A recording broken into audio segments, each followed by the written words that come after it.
Admission of a new partner, उसमें सबसे पहले हमें सीखना पड़ता है कैलकुलेशन ऑफ न्यू रेशियो और कैलकुलेशन ऑफ सेक्रीफाइसिंग रेशियो। अगर दो पार्टनर थे और तीसरा पार्टनर एडमिट होता है तो प्रॉफिट शेयरिंग रेशियो चेंज होता है। जब प्रॉफिट शेयरिंग रेशियो चेंज होगा तो कौन सी मेथड से हम लोग न्यू रेशियो और सेक्रीफाइसिंग रेशियो फाइंड कर सकते हैं। तो 8 मेथड्स दी है जिसकी मदद से हम लोग न्यू रेशियो और सेक्रीफाइसिंग रेशियो फाइंड कर सकते हैं। फर्स्ट, व्हेन सेक्रीफाइस शेयर और sacrificing ratio of old partners is not given. अगर सेक्रीफाइस शेयर ओल्ड पार्टनर का नहीं दिया, या तो फिर हम लोग ऐसे भी कह सकते हैं when old ratio of old partner and profit share given to the new partner is given. Old partner का ओल्ड रेशियो दे दिया है और न्यू पार्टनर का शेयर दे दिया है, तो 3 स्टेप में हमें रेशियो मिलेगा। सबसे पहला step remaining share is equal to 1 minus new partner share. Second step में न्यू रेशियो मिलेगा, old ratio into remaining part, that is जो हमारा रिमेनिंग शेयर आया वो। और थर्ड स्टेप में हमें सेक्रीफाइसिंग रेशियो मिलेगा, that is sacrificing ratio is equal to old ratio minus new ratio. Second, when the old ratio of old partner का old ratio दे दिया है, शेयर ऑफ न्यू पार्टनर नए पार्टनर का share दे दिया है, and new ratio of old partners are given, और जो ओल्ड पार्टनर थे उनका न्यू रेशियो दे दिया है। तो first step same, remaining share is equal to 1 minus new partner share. Second step होगा new share of old partner is equal to remaining share of profit into share in new ratio. हमारे पास जो new ratio है वो और जो remaining share हमें मिला वो दोनों को मल्टीप्लाई करेंगे तो न्यू शेयर ओल्ड पार्टनर का मिल जाएगा। फिर सेक्रीफाइस शेयर कैसे फाइंड करेंगे, old minus new. Third, when a new partners acquire specific share from old partner के पास से न्यू पार्टनर कुछ शेयर ले लेता है, जिसको हम लोग कहते हैं कि ओल्ड पार्टनर कुछ सेक्रीफाइस करते हैं, तो उसको हम लोग कंसिडर करेंगे sacrifice from part. Sacrifice from part ही हमारा सेक्रीफाइस शेयर होता है, तो हमें इसमें सेक्रीफाइस शेयर फाइंड करने की जरूरत नहीं, क्योंकि जो सेक्रीफाइस शेयर अंदर दिया होगा वही हमारा सेक्रीफाइसिंग फ्रॉम पार्ट होगा। तो डायरेक्ट हमें न्यू शेयर मिल जाएगा, तो new share of old partner is equal to old share minus sacrifice from part. ये सेक्रीफाइस फ्रॉम पार्ट है, वही हमारा सेक्रीफाइस शेयर है, तो old share minus sacrifice from part करेंगे तो हमें न्यू शेयर मिल जाएगा। Fourth method, when sacrificing ratio of old partners is given. अगर सेक्रीफाइसिंग रेशियो दिया है तो हमें उसको सेक्रीफाइस शेयर में कन्वर्ट करना पड़ेगा। तो sacrifice share of old partner कैसे मिलेगा, new partner share into sacrificing ratio, और सेकेंड स्टेप में न्यू शेयर मिल जाएगा, old share minus sacrifice share. Fifth step, when old partner sacrifice particular fraction of their share in favour of new partner, जिसको हम लोग कहते हैं when sacrifice of part is given. अगर question में फ्रॉम लिखा है तो वो सेक्रीफाइस शेयर होता है, जिसको हम लोग फ्रॉम पार्ट कहते हैं, लेकिन अगर क्वेश्चन में ऑफ पार्ट दिया है तो सबसे पहले हमें ये ऑफ पार्ट को फ्रॉम पार्ट में कन्वर्ट करना पड़ेगा। तो sacrificing from part is equal to old share into sacrifice of part. जैसे ये फ्रॉम पार्ट हो जाता है तो ये सेक्रीफाइस फ्रॉम पार्ट ही हमारा सेक्रीफाइस शेयर होता है, तो न्यू शेयर मिल जाएगा, old share minus sacrifice from part. ए अपने हिस्से में से सेक्रीफाइस करता है, बी अपने हिस्से में से सेक्रीफाइस करता है। अगर न्यू पार्टनर का शेयर नहीं दिया तो न्यू पार्टनर शेयर कैसे मिलेगा, sacrificing from part of A plus sacrificing from part of B. Of को जैसे हम लोग फ्रॉम में बदलेंगे तो वो फ्रॉम पार्ट दोनों का प्लस करेंगे तो हमें तीसरे पार्टनर का शेयर मिल जाएगा। Sixth method, when old partners sacrifice some share out of their share in favour of new partner, जिसको हम लोग कहते हैं when sacrificing from part is given. अगर सेक्रीफाइसिंग फ्रॉम पार्ट दे दिया है, that is sacrificing from part is nothing but sacrificing ratio, जिसको हम लोग सेक्रीफाइस शेयर कहते हैं। तो न्यू पार्टनर का शेयर कैसे मिलेगा, sacrifice from part of A plus sacrifice from part of B. और थर्ड स्टेप में हमें न्यू शेयर मिल जाएगा, ओल्ड पार्टनर का old share minus sacrifice share. Seventh method, when one partner from old partners retain his old share after the admission of a new partner. दो partner थे, उसमें से एक पार्टनर अपना शेयर सेक्रीफाइस नहीं करता है, तो उसमें सबसे पहले remaining share is equal to 1 minus new partner share minus retaining partner share. तो new share is equal to remaining share into old share. और last method eighth, when sacrifice made by some old partner is given and sacrifice made by other partner is not given. एक partner का sacrifice share दे दिया है और दूसरे partner का sacrifice share नहीं दिया है, तो सबसे पहले हम लोग फाइंड करेंगे sacrificed from part of first partner is equal to old share into of part. जो ऑफ पार्ट दिया है उसको हम लोग फ्रॉम पार्ट में कन्वर्ट कर देंगे। तो ये फर्स्ट पार्टनर का हमें सेक्रीफाइस शेयर मिल गया, तो sacrifice share of other partner कैसे मिलेगा, new partner share minus sacrifice share of first partner, और new share is equal to old share minus sacrifice share. Accounting treatment for goodwill. तो उसमें सबसे पहला point, when premium for goodwill is privately paid by new partner. अगर question में ऐसा लिखा है कि गुडविल इज प्राइवेटली पेड तो उसकी कोई एंट्री नहीं आती, that is no entry. Second point, when premium for goodwill is brought in cash, नया पार्टनर जो गुडविल लाता है वो कैश से लाएगा by the new partner and it is retain in the firm, और वो हम लोग बिजनेस में ही रहने देंगे। अगर नया पार्टनर गुडविल कैश से लाता है तो उसकी दो एंट्री पास होती है। सबसे पहले कैश आएगा, उसकी entry cash account debit, to premium for goodwill account.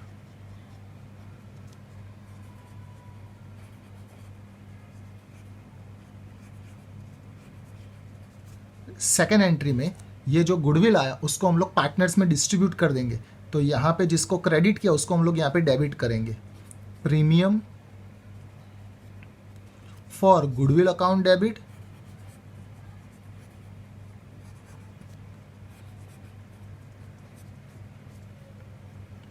To old partners, अगर फ्लक्चुएटिंग कैपिटल मेथड है तो कैपिटल अकाउंट, और अगर फिक्स कैपिटल मेथड है तो करंट अकाउंट।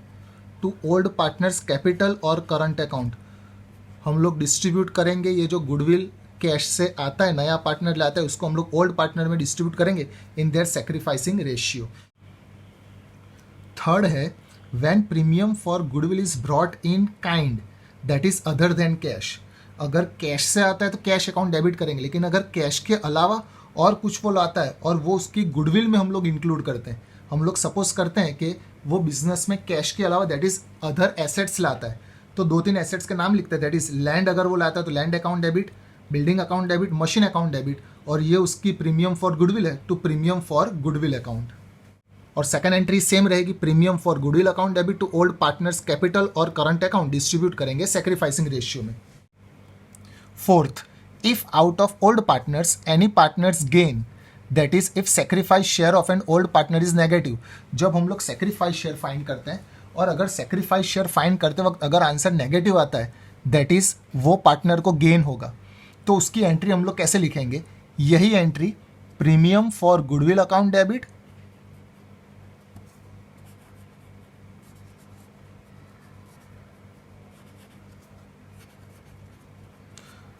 जो पार्टनर को सेक्रीफाइस होता है ना उसको क्रेडिट करने का, और जो पार्टनर को गेन होता है उसको डेबिट करेंगे। तो यहां पे मैं लिखता हूं गेनिंग पार्टनर्स कैपिटल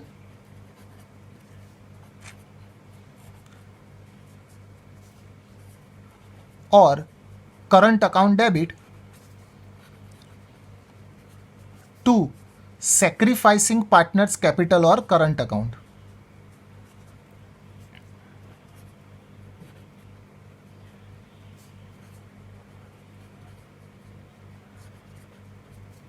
जो पार्टनर का सेक्रीफाइस हुआ उसको क्रेडिट करेंगे और जो पार्टनर को गेन हुआ उसको हम लोग डेबिट करेंगे। Fifth, when old goodwill is given in old balance sheet. अब जो हम लोग सम्स करने वाले उसमें हमारा क्वेश्चन ही बैलेंस शीट होगा, फिर हमें वापस से वैल्यू चेंज करके नई बैलेंस शीट फॉर्म करनी है। यानी अगर हम लोग उसको बुक्स ऑफ फर्म कहे या उसको ओल्ड बैलेंस शीट कहे, मतलब same.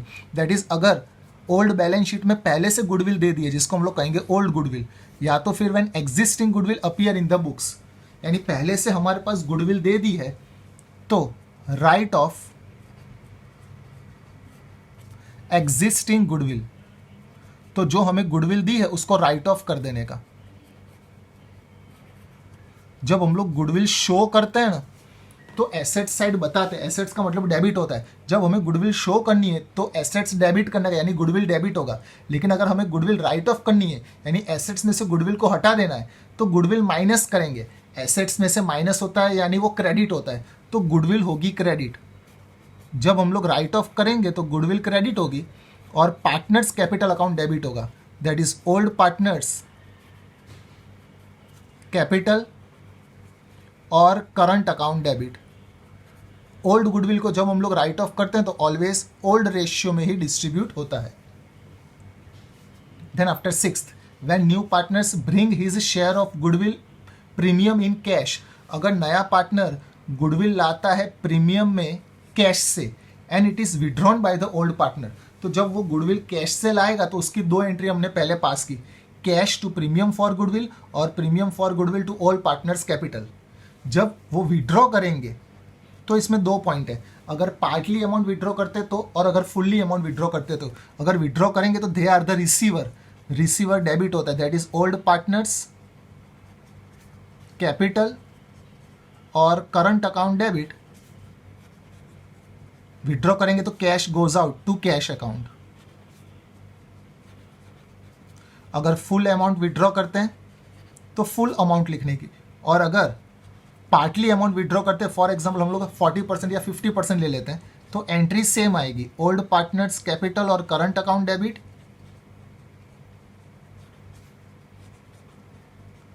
To cash account. That is half का हो तो हाफ, पार्टली का हो तो partly.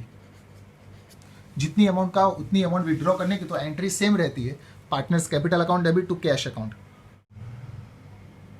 7th, when new partner is not able to bring his share of premium for goodwill in cash। अगर नया पार्टनर गुडविल कैश से नहीं लाता है तो उसकी एंट्री होती है new partners capital account debit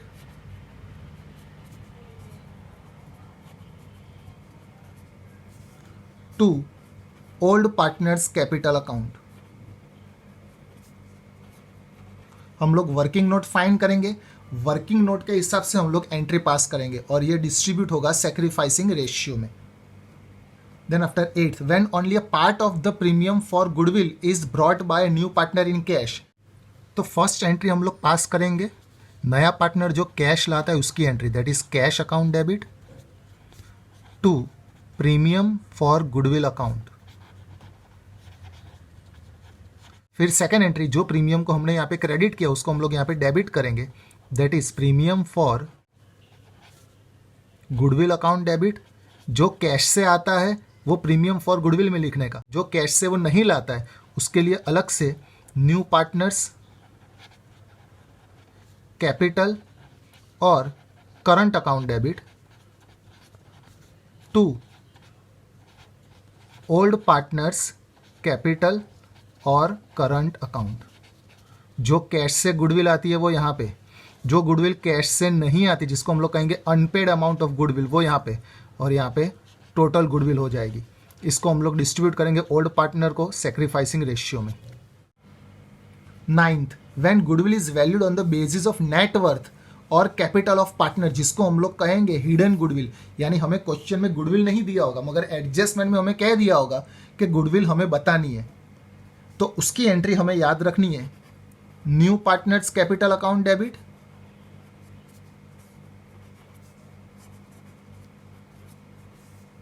to old partners capital account.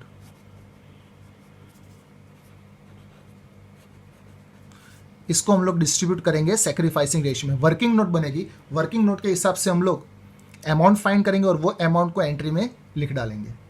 Accounting treatment of reserves, accumulated profit and loss. कुछ रिजर्व ऐसे होते हैं कि जो कंपलसरी हमें बुक्स ऑफ अकाउंट में रहने देने पड़ते हैं क्योंकि वो हमारी लायबिलिटी कहलाती है, लेकिन कुछ रिजर्व ऐसे होते हैं कि जो लास्ट डेट तक अगर पड़े रहते हैं तो वो पार्टनर डिस्ट्रीब्यूट कर देते हैं अपने रेशियो में। तो ऐसे रिजर्व, ऐसे सरप्लस जो पार्टनर ले जाता है या तो जो हम लोग पार्टनर में डिस्ट्रीब्यूट करते हैं उसको हम लोग कहते हैं एक्यूमुलेटेड प्रॉफिट और एक्यूमुलेटेड लॉस। तो हमें सबसे पहले एंट्री पास करनी है कुछ रिजर्व्स और एक्यूमुलेटेड प्रॉफिट की एंट्री। ये दोनों की एंट्री सेम ही आती है। तो ऐसे कौन से रिजर्व्स और ऐसे कौन से एक्यूमुलेटेड प्रॉफिट है जो हम लोग पार्टनर्स में डिस्ट्रीब्यूट करते हैं। प्रॉफिट एंड लॉस अकाउंट का क्रेडिट बैलेंस, कभी भी क्रेडिट बैलेंस का इसका मतलब होता है प्रॉफिट। जनरल रिजर्व दिया हो या रिजर्व दिया हो मतलब सेम। कंटिंजेंसी रिजर्व, तो कंटिंजेंसी रिजर्व क्या होता है, कुछ लायबिलिटी ऐसी होती है जो हमें ये साल नहीं नेक्स्ट ईयर पे करनी है या तो लास्ट डेट को हमें पे करनी पड़ती है, तो उसके लिए हम लोग रिजर्व पहले से रखते हैं, तो वो रिजर्व को हम लोग कहते हैं कंटिंजेंसी रिजर्व। फिर वर्कमैन एक्सीडेंट कंपेंसेशन रिजर्व, अगर फैक्ट्री में वर्करों के साथ कोई एक्सीडेंट हो जाए तो उनको रेम्यूनरेशन दैट इज कंपेंसेट करने के लिए हम लोग कुछ रिजर्व रखते हैं, that is workman accident compensation fund और वर्कमैन एक्सीडेंट कंपेंसेशन रिजर्व।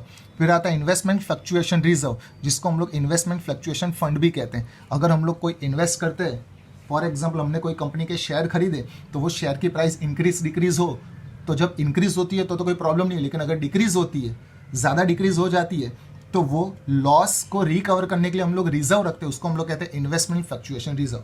तो इन सब की हमें एंट्री पास करके बतानी है। ये जितने भी रिजर्व्स और जितने भी एक्यूमुलेटेड प्रॉफिट होता है ना, वो सब ऑलवेज होते हैं क्रेडिट, दैट इज इन सबका होता है ऑलवेज क्रेडिट बैलेंस। तो टेक्निक क्या याद रखेंगे हम लोग, ये जितने भी रिजर्व होते हैं ये सब होते हैं क्रेडिट, हमें इसको ट्रांसफ़र करना है पार्टनर्स कैपिटल में। तो ये रिजर्व को जब हम लोग ट्रांसफ़र करेंगे, कभी भी कोई भी चीज़ हम लोग क्लोज करते हैं, रिवर्स करते हैं या ट्रांसफ़र करते हैं, तो क्रेडिट का डेबिट हो जाता है और डेबिट का क्रेडिट हो जाता है। ये जितने भी रिजर्व होते हैं वो सब होते हैं क्रेडिट बैलेंस। जब हम लोग इसको ट्रांसफ़र करेंगे तो ये हो जाएंगे डेबिट। तो एंट्री होगी सबसे पहले प्रॉफिट एंड लॉस अकाउंट की, profit and loss account debit to partners capital और करंट अकाउंट। ये जितने भी रिजर्व है वो सब हमेशा ओल्ड रेशियो में ही डिस्ट्रीब्यूट होते हैं। प्रॉफिट एंड लॉस होता है क्रेडिट, जब हम लोग ट्रांसफर करेंगे तो वो हो जाएगा डेबिट, और क्रेडिट होगा पार्टनर्स कैपिटल या पार्टनर्स करंट अकाउंट में। फ्लक्चुएटिंग कैपिटल मेथड है तो कैपिटल, फिक्स कैपिटल मेथड है तो करंट अकाउंट। वैसे ही जनरल रिजर्व होता है क्रेडिट, जब हम लोग इसको ट्रांसफर करेंगे तो जनरल रिजर्व हो जाएगा डेबिट। तो इसकी एंट्री होगी general reserve account debit to partners capital और करंट अकाउंट, डिस्ट्रीब्यूट करेंगे ओल्ड रेशियो में। कंटिंजेंसी रिजर्व ये भी होता है क्रेडिट बैलेंस, ट्रांसफर करेंगे तो ये हो जाएगा डेबिट, दैट इज एंट्री होगी contingency reserve account debit to partners capital और current account. Workman accident compensation reserve ये भी क्रेडिट होता है, ट्रांसफर करेंगे तो ये हो जाएगा debit, workman accident compensation reserve account debit. इसको डिस्ट्रीब्यूट करेंगे पार्टनर्स कैपिटल में टू पार्टनर्स कैपिटल और current account. Investment fluctuation reserve, इसकी भी एंट्री वैसे ही होगी, investment fluctuation reserve account debit to partners capital और करंट अकाउंट। ये जितने भी रिजर्व है, जितने भी एक्यूमुलेटेड प्रॉफिट है, ये सब ओल्ड रेशियो में ही डिस्ट्रीब्यूट होते हैं। जैसे एक्यूमुलेटेड प्रॉफिट पार्टनर्स कैपिटल में डिस्ट्रीब्यूट होता है, वैसे आता है एक्यूमुलेटेड लॉस। ये चैप्टर में हमें 3 एक्यूमुलेटेड लॉस दिए हैं। प्रॉफिट एंड लॉस अकाउंट का डेबिट बैलेंस का मतलब होता है लॉस।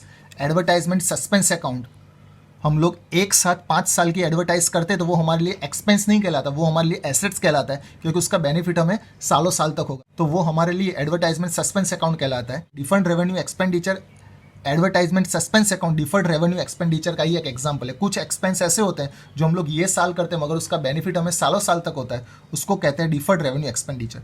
ये इसको हम लोग सपोज करेंगे एक्यूमुलेटेड लॉस, तो ये एक्यूमुलेटेड लॉस की एंट्री पास करेंगे। रिजर्व और एक्यूमुलेटेड प्रॉफिट क्रेडिट बैलेंस होता है, एक्यूमुलेटेड लॉस का ऑलवेज होता है डेबिट बैलेंस। तो ये जितने भी एक्यूमुलेटेड लॉस है इसका होता है डेबिट बैलेंस। जब हम लोग इसको ट्रांसफर करेंगे तो ये डेबिट का हो जाएगा क्रेडिट और डेबिट होगा पार्टनर्स कैपिटल। तो ये प्रॉफिट एंड लॉस अकाउंट का डेबिट बैलेंस, जिसको हम लोग कहेंगे लॉस, जब ट्रांसफर करेंगे तो ये प्रॉफिट एंड लॉस हो जाएगा क्रेडिट और डेबिट होगा पार्टनर्स कैपिटल अकाउंट और करंट अकाउंट। डिस्ट्रीब्यूट करेंगे हम लोग ओल्ड रेशियो में। वैसे एडवर्टाइजमेंट सस्पेंस अकाउंट डेबिट होता है, जब हम लोग इसको ट्रांसफर करेंगे तो एडवर्टाइजमेंट सस्पेंस अकाउंट हो जाएगा क्रेडिट और डेबिट होगा पार्टनर्स कैपिटल और करंट अकाउंट। डिस्ट्रीब्यूट इसको भी ओल्ड रेशियो में ही करेंगे। वैसे डिफर्ड रेवेन्यू एक्सपेंडिचर होता है डेबिट, जब ट्रांसफर करेंगे तो ये हो जाएगा क्रेडिट। तो डिफर्ड रेवेन्यू एक्सपेंडिचर क्रेडिट होगा और डेबिट होगा पार्टनर्स कैपिटल और करंट अकाउंट।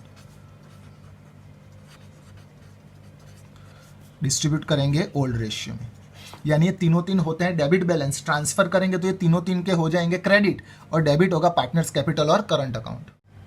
अब आ रहा है workman accident compensation reserve. 4 point दिए, तो वो कौन से पॉइंट एग्जाम्पल में आएंगे उसकी हम लोग एंट्री पास करने वाले। सबसे पहला point, when no claim is given or no information is given about workman accident compensation reserve। Question में हमें रिजर्व दिया है लेकिन कितना क्लेम है उसके बारे में कुछ कहा नहीं है और रिजर्व के बारे में भी कुछ भी नहीं कहा, तो इसकी एंट्री हम लोग सिंपल पास करेंगे। वर्कमैन एक्सीडेंट कंपेंसेशन रिजर्व हम लोग क्लोज करेंगे या तो ट्रांसफर करेंगे, मतलब सेम होता है क्रेडिट, ट्रांसफर करेंगे तो हो जाएगा debit, that is workman accident compensation reserve account debit. इसको डिस्ट्रीब्यूट करेंगे पार्टनर्स कैपिटल और करंट अकाउंट में, ओल्ड रेशियो में डिस्ट्रीब्यूट होगा।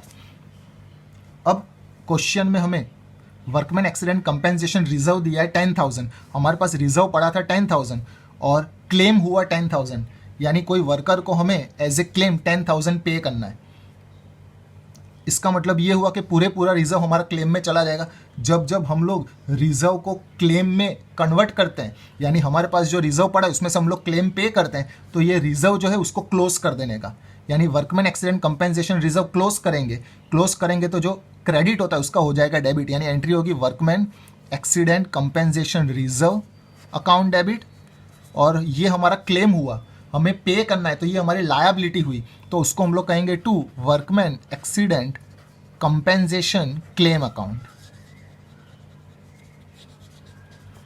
10,000 रिजर्व पड़ा था, हमें पूरा रिजर्व पे कर देना है, तो 10,000 workman accident compensation reserve account debit और पूरा क्लेम पे कर देंगे, that is to workman accident compensation claim. अब वर्कमैन एक्सीडेंट कंपेंसेशन रिजर्व हमारे पास है 10,000 और क्लेम हुआ 3,000 का।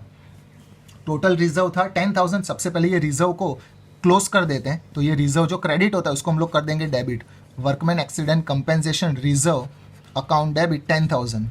मेरे पास रिजर्व पड़ा है 10,000, उसमें से क्लेम है 3,000 का, यानी मेरी लायबिलिटी हुई, तो लायबिलिटी क्रेडिट होती है तो उसको क्रेडिट करेंगे to workman accident compensation claim account 3,000। मेरे पास रिजर्व था 10,000, उसमें से 3,000 तो मुझे पे करना है, तो बैलेंस बचेगा 7,000। अगर बैलेंस बचता है तो वो पार्टनर्स में डिस्ट्रीब्यूट कर देने का टू पार्टनर्स कैपिटल और करंट अकाउंट। 7,000 को हम लोग जितने पार्टनर्स दिए होंगे उसमें डिस्ट्रीब्यूट कर देंगे ओल्ड रेशियो में। और last point, workman accident compensation reserve हमारे पास है 10,000। सबसे पहले ये जो क्रेडिट है उसको डेबिट कर देते हैं, workman accident compensation reserve account debit 10,000। हमारे पास रिजर्व पड़ा है 10,000 और क्लेम हुआ 12,000 का, तो ये हमारी लायबिलिटी हुई, तो वो लायबिलिटी को क्रेडिट करते हैं, workman accident compensation claim account 12,000। मेरे पास रिजर्व था 10,000, क्लेम हुआ 12,000 का, यानी 2,000 का मेरा एक्सपेंस ज़्यादा होगा, या तो हम लोग इनडायरेक्टली कह सकते हैं 2,000 रुपीज़ का मेरा लॉस होगा।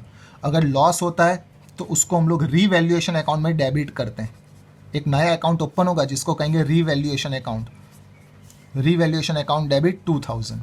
फिर ये जो रीवैल्यूएशन अकाउंट है उसको हम लोग पार्टनर्स में डिस्ट्रीब्यूट कर देंगे, यानी ये जो लॉस आया वो पार्टनर्स में डिस्ट्रीब्यूट हो जाएगा। डिस्ट्रीब्यूट होगा तो क्या होगा, जिसको डेबिट किया उसको हम लोग क्रेडिट करेंगे टू रीवैल्यूएशन अकाउंट, और डेबिट होगा पार्टनर्स कैपिटल और करंट अकाउंट। डिस्ट्रीब्यूट होगा ओल्ड रेशियो में, यानी इसमें हमें दो एंट्री पास करनी है। 10,000 रिजर्व था, 12,000 क्लेम हुई तो 2,000 का लॉस हुआ, that is workman accident compensation reserve account debit 10,000, revaluation account debit 2,000 to workman accident compensation claim 12,000, और ये जो लॉस हुआ उसको हम लोग ने डिस्ट्रीब्यूट कर दिया पार्टनर्स कैपिटल और current account debit to revaluation account. अब आ रहा है इन्वेस्टमेंट फ्लक्चुएशन रिजर्व, उसके बारे में भी अलग अलग पॉइंट दिए होंगे। उसमें सबसे पहला point, when market value and book value दोनों सेम है और no market value is given, यानी क्वेश्चन में हमारे पास इन्वेस्टमेंट की दो वैल्यू होगी, एक बुक वैल्यू और एक मार्केट वैल्यू।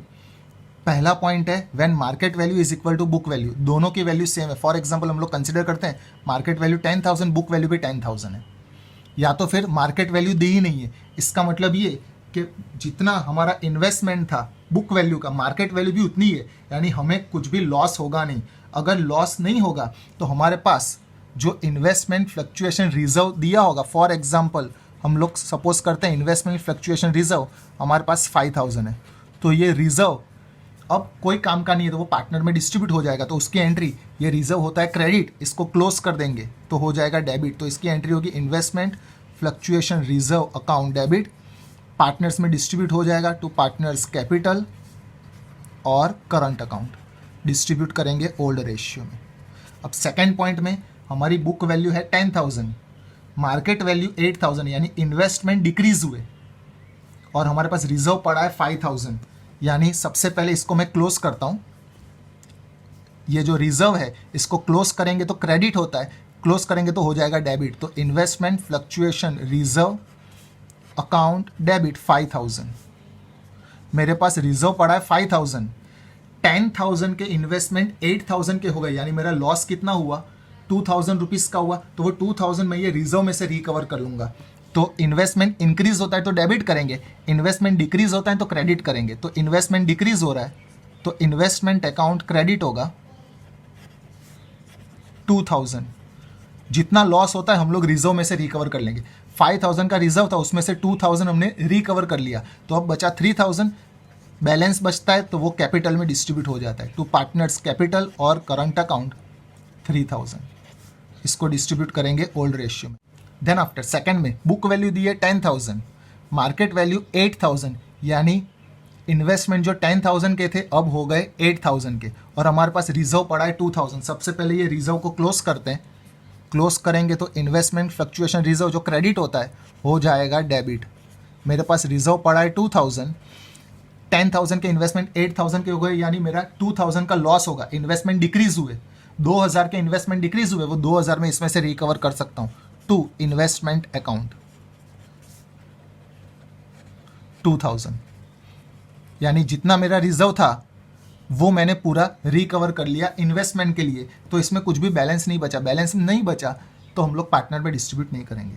अब बुक वैल्यू 10,000, मार्केट वैल्यू 8,000, यानी 10,000 के इन्वेस्टमेंट 8,000 के हो गए, यानी 2,000 डिक्रीज हुआ इन्वेस्टमेंट, तो वो इन्वेस्टमेंट 2,000 डिक्रीज हुआ, तो वो मैं इन्वेस्टमेंट को क्रेडिट करता हूँ 2,000। मेरे पास रिजर्व पड़ा है 500 सिर्फ, तो इसको हम लोग क्लोज कर देंगे। इन्वेस्टमेंट फ्लक्चुएशन रिजर्व जो क्रेडिट होता है क्लोज करेंगे तो हो जाएगा डेबिट, दैट इज 500। मेरे पास रिजर्व पड़ा था 500, मगर इन्वेस्टमेंट तो 2,000 के डिक्रीज हुए, तो ये 2,000 में से 500 तो मैं रिकवर कर लूंगा, तो बैलेंस बचा 1,500। 1,500 मेरे लिए कहलाएगा लॉस, और वो लॉस जाता है रीवैल्यूएशन अकाउंट में, तो रीवैल्यूएशन अकाउंट डेबिट होगा 1,500। अगर लॉस हो तो रीवैल्यूएशन डेबिट होता है, प्रॉफिट हो तो रीवैल्यूएशन क्रेडिट होता है। अब सेकंड एंट्री क्या होगी, ये लॉस है वो पार्टनर में डिस्ट्रीब्यूट कर देंगे, ये जो डेबिट हुआ वो क्रेडिट हो जाएगा टू रीवैल्यूएशन अकाउंट, और पार्टनर्स कैपिटल और करंट अकाउंट डेबिट होगा, दैट इज 1,500। इसको हम लोग डिस्ट्रीब्यूट कर देंगे ओल्ड रेशियो में। और लास्ट पॉइंट है, अगर मार्केट वैल्यू बुक वैल्यू से बड़ी होती है, यानी हमारे पास बुक वैल्यू थी 10,000 और मार्केट वैल्यू 12,000 हो गई, 10,000 के इन्वेस्टमेंट अब 12,000 हो गए, यानी इन्वेस्टमेंट इंक्रीज हुए। इन्वेस्टमेंट इंक्रीज होता है तो डेबिट होता है, तो एंट्री होगी इन्वेस्टमेंट अकाउंट डेबिट। लॉस होता है तो रीवैल्यूएशन डेबिट होता है, प्रॉफिट होता है तो रीवैल्यूएशन अकाउंट क्रेडिट होता है। इसमें प्रॉफिट हुआ 2,000 का, तो रीवैल्यूएशन में हम लोग ट्रांसफर कर देंगे प्रॉफिट को टू रीवैल्यूएशन अकाउंट 2,000, और ये जो क्रेडिट हुआ है इसको सेकंड एंट्री में हम लोग डेबिट कर देंगे, दैट इज प्रॉफिट को हम लोग पार्टनर में डिस्ट्रीब्यूट कर देंगे, तो revaluation account debit to partners capital और करंट अकाउंट। अगर लॉस होता है तो रिजर्व में से रिकवर करने का, लेकिन प्रॉफिट हुआ है तो ये रिजर्व हमारा पड़ा रहेगा तो पूरा रिजर्व पार्टनर में डिस्ट्रीब्यूट हो जाएगा। तो ये 5,000 की भी लास्ट में एंट्री पास कर देने की, रिजर्व को क्लोज कर दो, तो जो क्रेडिट है वो हो जाएगा debit, that is investment fluctuation reserve account debit to partners capital और करंट अकाउंट। डिस्ट्रीब्यूट होगा ओल्ड रेशियो में दोनों। Revaluation of assets and reassessment of liability. अब हम लोग जो सीखने वाले वो है रीवैल्यूएशन अकाउंट की इफेक्ट पास करना, तो उसकी जर्नल एंट्री भी पास कर लेंगे, और रीवैल्यूएशन अकाउंट में वो कहाँ पे लिखा जाता है वो भी हम लोग पास कर लेंगे। उससे पहले कुछ टेक्निक हम लोग समझ लेते हैं। फॉर एग्जाम्पल, ये बैलेंस शीट में लायबिलिटी साइड और एसेट साइड, एसेट्स का मतलब होता है डेबिट और लायबिलिटीज़ का मतलब होता है क्रेडिट। अगर एसेट साइड में कोई भी चीज़ प्लस करता हूँ तो उसका मतलब होता है हम लोग एसेट्स को डेबिट करेंगे, और अगर कोई भी चीज़ माइनस करता हूँ उसका मतलब एसेट्स क्रेडिट होता है। वैसे यहाँ पे अगर लायबिलिटी साइड कोई भी चीज़ में प्लस करूँ इसका मतलब क्रेडिट, और लायबिलिटी साइड कोई भी चीज़ माइनस करूँ उसका मतलब होता है डेबिट। अब रूल्स क्या याद रखना है, टेक्निक क्या याद रखनी है कि अगर कोई भी चीज़ मैं यहाँ पे प्लस करता हूँ तो उसकी दूसरी इफेक्ट सेम साइड पास करने की।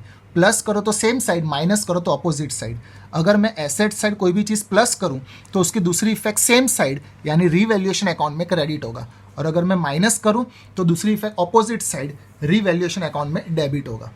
वैसे लायबिलिटी साइड अगर मैं कुछ भी चीज़ प्लस करता हूं तो प्लस करूं तो सेम साइड रीवैल्यूएशन अकाउंट में डेबिट, और अगर मैं लायबिलिटीज़ में से कोई भी चीज़ माइनस करता हूं तो माइनस किया तो अपोजिट साइड रीवैल्यूएशन अकाउंट में credit side. Same side opposite side वाला रूल्स हम लोग याद रखेंगे। तो उसमें सबसे पहला पॉइंट है for increase in assets. For example कोई हम लोग एसेट्स ले लेते हैं, लैंड 10,000 दिया है। अब इंक्रीज का मतलब अगर एसेट्स में कोई भी चीज़ हम लोग प्लस करते हैं, माइनस होता है फिक्स्ड एसेट्स में तो डेप्रीशिएशन, प्लस होता है तो एप्रीशिएशन। फॉर एग्जांपल 10% हमें एप्रीशिएशन का है तो मैं यहाँ पे प्लस करता हूँ, तो 10,000 का 10% 1,000, टोटल 11,000। अब मैंने एसेट्स में प्लस किया यानी एसेट्स डेबिट हुआ, और दूसरी इफेक्ट रीवैल्यूएशन अकाउंट क्रेडिट होगा, तो रीवैल्यूएशन अकाउंट में क्रेडिट साइड हम लोग वो एसेट्स का नाम लिख सकते हैं।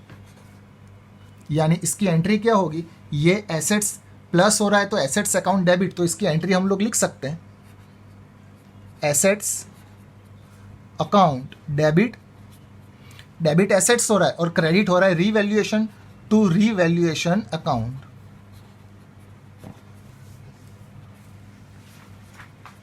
यानी फर्स्ट इफेक्ट अगर मैं रीवैल्यूएशन अकाउंट बनाता हूं तो रीवैल्यूएशन अकाउंट में क्रेडिट साइड आएगा इंक्रीज इन एसेट्स,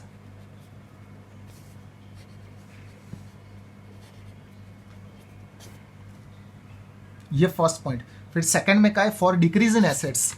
अगर मैं यहां पे कोई एसेट्स ले लेता हूं, फॉर एग्जांपल मशीन 10,000, और डेप्रीशिएशन हमें कहा है यानी हमें माइनस करना है, 10% का है तो 1,000 में माइनस करता हूं तो आउटर कॉलम में 9,000। यानी एसेट्स यहाँ पे माइनस हुआ, प्लस होता है तो डेबिट, माइनस होता है तो क्रेडिट, यानी एसेट्स अकाउंट क्रेडिट होगा, और माइनस हुआ तो दूसरी इफेक्ट अपोजिट साइड यानी रीवैल्यूएशन अकाउंट डेबिट होगा। तो हम लोग एंट्री लिख सकते हैं revaluation account debit to assets account.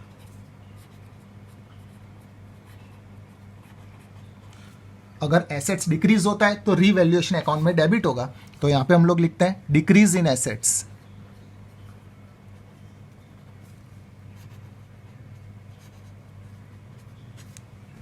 Then after third number for unrecorded assets. अगर ऐसा कोई एसेट्स है जो हमने रिकॉर्ड नहीं किया मगर एडजस्टमेंट में अब हमें कह दिया कि वो हमें रिकॉर्ड करना है, तो वो मैं यहाँ पे रिकॉर्ड करूंगा, उसको हम लोग फॉर एग्जांपल लिखते हैं अनरिकॉर्डेड एसेट्स। अगर मैंने एसेट साइड रिकॉर्ड किया यानी इनडायरेक्टली क्या हुआ, एसेट्स डेबिट हुआ तो दूसरी effect same side revaluation account में क्रेडिट साइड। तो इसकी हम लोग एंट्री लिखेंगे unrecorded assets account debit to revaluation account.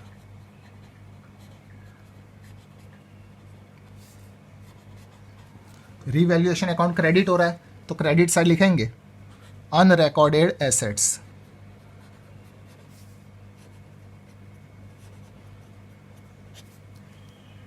ये एसेट्स का पॉइंट खत्म हुआ। अब आ रही है लायबिलिटी। अगर लायबिलिटी इंक्रीज होती है, फॉर एग्जांपल हम लोग यहाँ पे लिख डालते हैं एक लायबिलिटी बैंक ओवरड्राफ्ट, यहाँ पे 5,000।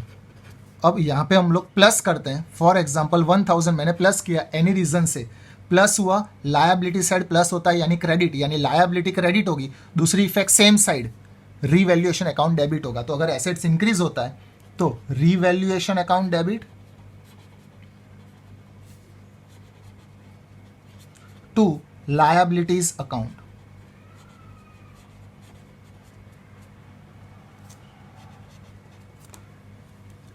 रीवैल्यूएशन अकाउंट में डेबिट हो रहा है तो रीवैल्यूएशन अकाउंट में डेबिट से लिखेंगे increase in liabilities.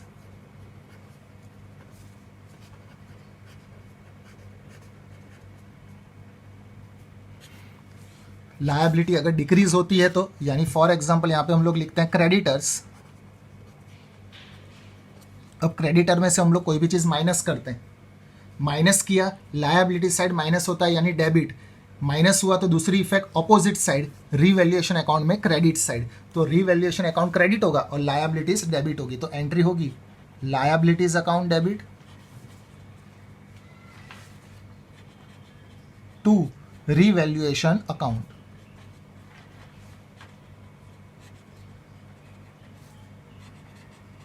Revaluation account credit हो रहा है तो क्रेडिट साइड हम लोग लिखेंगे decrease in liabilities.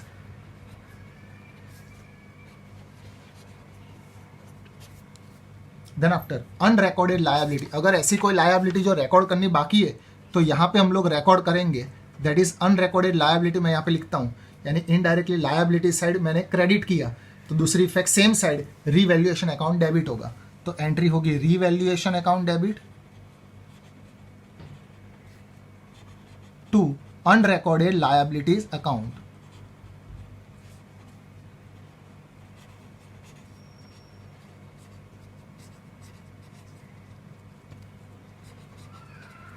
Revaluation account debit हो रहा है तो डेबिट साइड अनरिकॉर्डेड लायबिलिटी।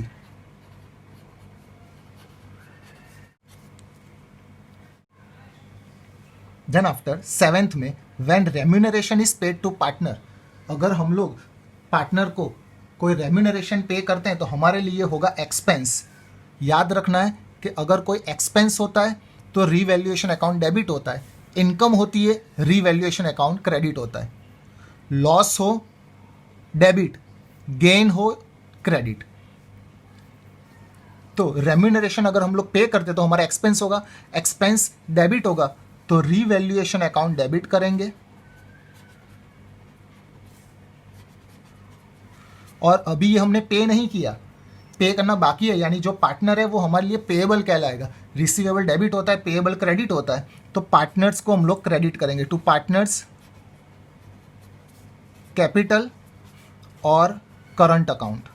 अगर रेम्यूनरेशन पे होता है तो रीवैल्यूएशन अकाउंट डेबिट हो रहा है तो debit side to remuneration to partner.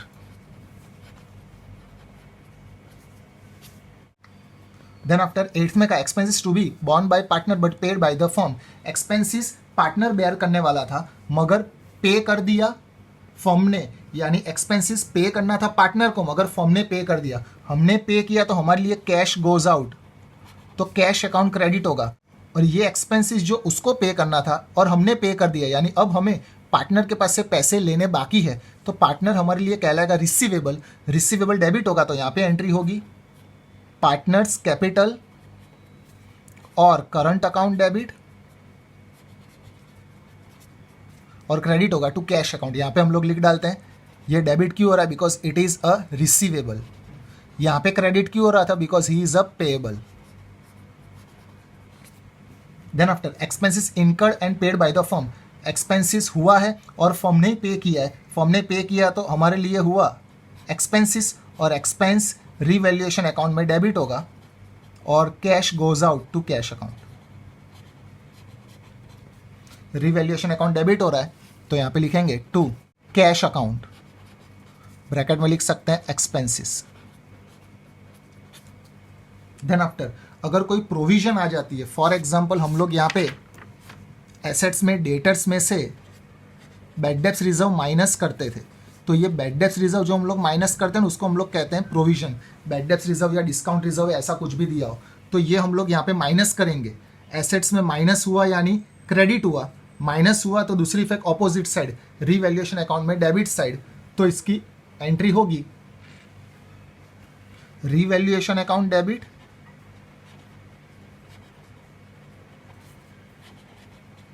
जो प्रोविजन होता है उसका नाम लिखने का टू। फॉर एग्जांपल हम लोग एक प्रोविजन ले लेते हैं बैड डेब्ट्स रिजर्व, तो bad debts reserve account, revaluation account debit हो रहा है तो यहाँ पे हम लोग वो प्रोविजन का नाम लिख डालते हैं to bad debts reserve.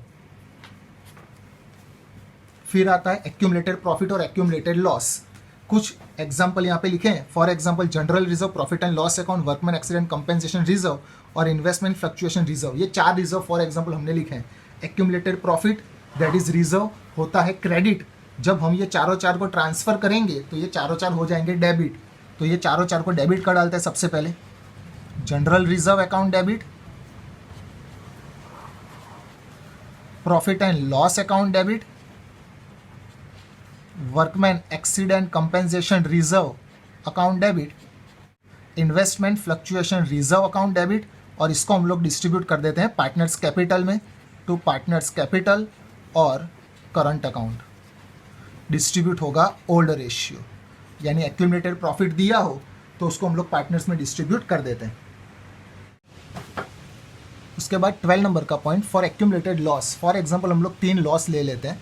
Profit and loss का डेबिट बैलेंस जिसको लॉस कहेंगे, डिफर्ड रेवेन्यू एक्सपेंडिचर और एडवर्टाइजमेंट सस्पेंस अकाउंट, ये तीन जो लॉस होते हैं वो होते हैं debit balance, that is debit. जब हम लोग ये तीन को ट्रांसफर करेंगे तो वो हो जाएंगे क्रेडिट, और डेबिट होगा पार्टनर्स कैपिटल और करंट अकाउंट। तो एंट्री होगी पार्टनर्स कैपिटल और current account debit to profit and loss account to deferred revenue expenditure account to advertisement suspense account. ये भी डिस्ट्रीब्यूट हम लोग करते हैं ऑलवेज ओल्ड रेशियो में। एक्यूमुलेटेड लॉस डेबिट बैलेंस होता है और एक्यूमुलेटेड प्रॉफिट क्रेडिट बैलेंस होता है। देन आफ्टर अब हम लोग रीवैल्यूएशन अकाउंट क्लोज करेंगे। रीवैल्यूएशन अकाउंट क्लोज करने के बाद अगर बैलेंस डेबिट साइड बचता है तो उसको हम लोग कहेंगे profit, that is to profit on revaluation. For example हम लोग 2 पार्टनर ले लेते हैं, ए और बी। तो ए और बी का प्रॉफिट आएगा, यहाँ पे हमें रीवैल्यूएशन अकाउंट का बैलेंस मिलेगा, इसको हम लोग कहेंगे credit balance, that is profit on revaluation होता है तो क्रेडिट बैलेंस आता है। तो उसकी एंट्री कैसे पास करने की, रीवैल्यूएशन अकाउंट डेबिट हो रहा है तो रीवैल्यूएशन अकाउंट डेबिट, और ये हम लोग डिस्ट्रीब्यूट करते हैं पार्टनर्स में, तो क्रेडिट होगा पार्टनर्स कैपिटल और current account. Revaluation account old ratio में डिस्ट्रीब्यूट होता है। वैसे अगर बैलेंस क्रेडिट साइड बचता है तो उसको हम लोग कहेंगे loss on revaluation. 2 partner for example ले लेते हैं, तो लॉस को डिस्ट्रीब्यूट करेंगे और टोटल लॉस हम लोग यहाँ पे लिखेंगे, दैट इज अगर डेबिट बैलेंस होता है तो उसको हम लोग कहेंगे loss on revaluation. Credit balance का मतलब होता है क्रेडिट साइड का टोटल बड़ा आ रहा है, डेबिट बैलेंस का मतलब डेबिट साइड का टोटल बड़ा आता है तो बचता है बैलेंस क्रेडिट साइड। तो अगर बैलेंस क्रेडिट साइड बचता है उसको कहेंगे लॉस ऑन रीवैल्यूएशन, तो ये लॉस को भी हम लोग पार्टनर्स में डिस्ट्रीब्यूट करेंगे। रीवैल्यूएशन अकाउंट क्रेडिट हो रहा है तो पार्टनर्स कैपिटल और करंट अकाउंट डेबिट होगा, तो एंट्री होगी पार्टनर्स कैपिटल और current account debit to revaluation account. Distribute करेंगे हम लोग ओल्ड रेशियो में।